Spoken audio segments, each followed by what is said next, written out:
you've been talking about her. I watched you in Black Alpha. Shout out to Black Alpha. I watched y'all two talk, and you was talking about people going to the coming back to the South. Right now, I'm from Whitesboro, New Jersey, right, and it's called Whitesboro because George White lived in North Carolina, and he had 6 investors back in, I don't know if it was 1910 or something, but they all came to New Jersey and they bought this land, they bought this area, and they built it up, and it was called Whitesboro. That's why I used to be like, when I was growing up, I used to be like, Whitesboro, no white people live here. It's like Whitesboro. But it was like a black town. And so people started to leave the South, but y'all saying people should start coming back to the South. Why? Can you explain why that is? Every group has a region where they're the majority, or soon they will be.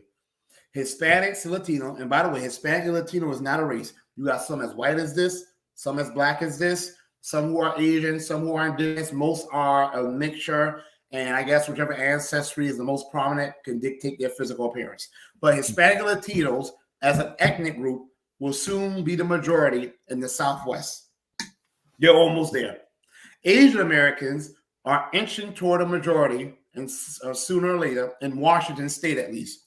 White Americans are the majority nationally, but are shrinking, but they're still by far the majority in the Midwest.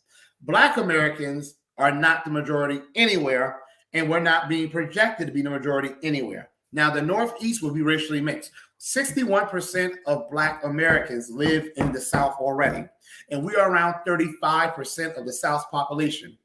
The South is where we were once the majority. We were once the majority of Mississippi, Louisiana, and South Carolina. Georgia, Florida, Alabama, and I think in Maryland, we were like a few percentage points from being the majority. So the South was once a majority Black region. The Great Migration caused that to go away. Here's what a group can do when they are the majority statewide, not in a city. Because people like to say, well, Atlanta's a majority Black already, and look at that. Detroit's majority Black. I ain't talking about municipally. I'm talking about statewide. When a group is the majority statewide, first thing they can do, they can pick the governor. Okay? And it's not just enough for us to have the numbers. We still got to have the code. So we have to organize to get our people on code. But when you are the majority, you can easily reach your people and get them on code and say, hey, this is the type of candidate we need. We can get the governor seat. We can put people in office from the municipal level or local level, the state level, the gubernatorial level. We can then put people in office federal level. Let's say Mississippi, which is probably is the blackest state, like 40-something% Black. Mississippi, once we get there, Mississippi will soon be majority Black. Mississippi, we can get the Senate. 2 senators we can get from Mississippi. Georgia is on its way to be majority Black. That's 4 senators. Look at what Kristen Sinema and Joe Manchin has done, just being 2. If we get 4 on-call reparation senators, that's almost control of the Senate. Then let's say we add Louisiana, which is the second blackest state. That's 6. Okay, let's say we add South Carolina. That's 8. Alabama, that's 10. Maryland, that's 12. The reason why I chose Louisiana, Mississippi, Alabama, Georgia, South Carolina, and Maryland is because those are states that are already 30% Black or more. But then the House, I don't know the number of House seats, but I think when I did the math the last time, that will be 38 representatives in the House, chosen by a majority Black state. If we don't do that, other groups will take over, run for office, and if they don't care about us now, we really think once they're the majority in the region, they're going to all of a sudden say, oh, let's remember the Negroes. We need to have a region of this state where we control, or we will be scattered about this country like roaches, running away when the lights are on because we don't have no power and we don't want to be stepped upon. That I refuse to live in America like that. The South is the region where we have the largest numbers and we can more quickly take control. Yes, and I think the South has the most resources too. Does it? I'm sure. It's the largest region of all, so I'm sure. And think about it. The South is the home of our culture. Jazz, blues, soul, R&B, soul food, the slave rebellions, the railroad system, a lot of our icons from the South. The South is really Black America's cultural, spiritual home. I wanted to ask you, in the reparations, what are the things that should be part of reparations? What are the few things besides cash payments?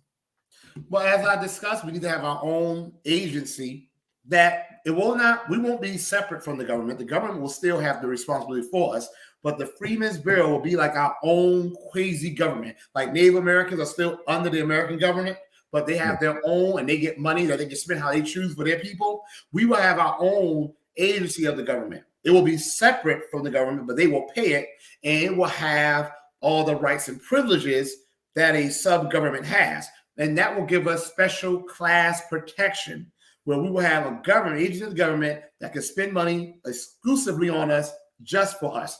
We need to have land grants, okay? We need to have business grants. I call that my Black Wall Street initiative, where we will have to go to class to develop a business plan, because we just don't want to give money to people in that respect. Direct cash payments, that's reparations. You're going to get that. When it comes to the business grants, we're going to make you go to a class and develop a business plan. Then you get a business grant, and I call that the Black Wall Street initiative. We need to have our own hospitals. Black women die more than women in Syria giving birth to a child. And Syria is a war-torn country that has not had a medical infrastructure in decades. And yet a woman in Syria giving birth to a child is more likely to survive than a Black woman in America giving birth to a child. And yet studies have shown when the doctor is Black, the number of Black people dying drops drastically. That's why we need our own Freedmen hospitals. We need our own Freedmen schools. We got these schools not teaching history correctly, calling our kids the N-word, our kids being exposed to people who, even if they look like them, they not care about them. Our own Freedmen schools, we can control what our kids are taught and control what we want our kids to learn. We need to have our own Freedmen banks again. We need to have our own Freedmen lineage, because we've been through traumatizing experience in this country. They did a study on Holocaust survivors' grandchildren who didn't go through the Holocaust at all, but they showed the higher level of depression, of anxiety than Jewish people who had not been through the Holocaust. So if they did that from the Holocaust that lasted, a decade or so, imagine the trauma we've inherited from centuries of the worst terrorism on record. So my reparations plan would include all of that.